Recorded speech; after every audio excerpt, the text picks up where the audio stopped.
So we kick them and feign sleep. Oh yes, we've all done it. They stop snoring because we've kicked them, or pinched their nostrils, or pushed their bodies off the bed.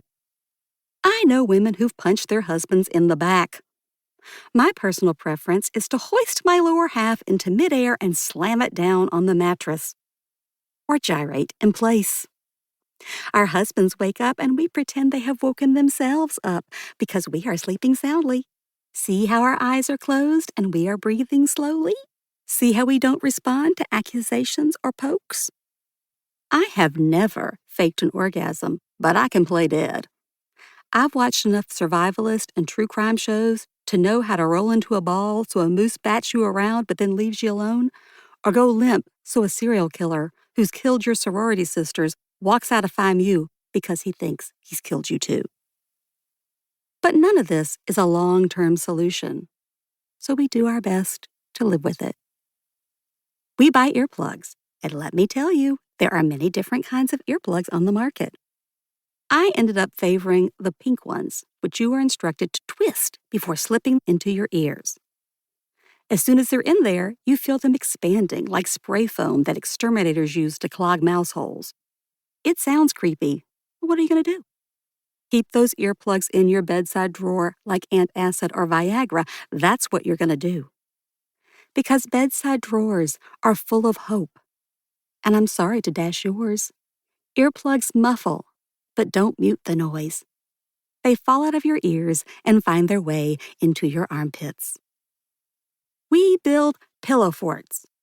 We put pillows over our heads. We pull covers over our heads. We tamp our bodies down with weighted blankets that some folks use to weather thunderstorms. We drink. We take drugs. We wear headphones and listen to podcasts. Many of us fall asleep to other women discussing other women's murders because we would rather hear recaps about dismemberment, cannibalism, and skin suits than snoring. We buy sound machines. And let me tell you, there are many different kinds of sound machines on the market. Some sound like frogs. Some sound like forests. Sometimes an owl hoots. But I don't find any of this relaxing. Same goes for oceans and dolphins. They make me want to pee. I chose the sound machine that my shrink has by her door so that no one in the waiting room can hear you crying. Or it's there to make you think nobody in the waiting room can hear you crying because you can't hear them. I'm sorry to inform you, we can hear you in the waiting room. If I had a few $100 for every time I politely didn't look up from my book when a patient came red-faced out of my shrink's office, I could afford therapy without health insurance. My sound machine looks like a deflated volleyball and whirs. If you flick the switch to the second level, it whirs a little louder. Every night, I curl toward it like a puppy in a cardboard box curls towards a ticking clock meant to simulate its mother's heartbeat.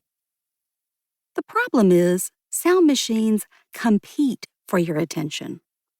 Like when you cover your ears because someone is telling you something you don't want to know about and go, la la la, I can't hear you. Some of my friends lean into the theory of more noise and create a cacophony of kids, cats, and dogs by hollering, everybody in the bed. My friend Mary Jo says my 3 fur babies, a.k.a. a golden retriever, a black lab, and a German shepherd, actually sleep in their own beds on the floor in our bedroom, but they snore just as loud as my husband does, so it sounds like a motorcycle rally. Some of our husbands have gone so far as to undergo the knife. My friend Heather's husband had surgery on his palate. She says he had something wrong, something hung down wrong, or something like that. I can't recall the details, but it worked for a few years, and then the snoring came back, which was expected, the doctor said, if he gained weight as he aged.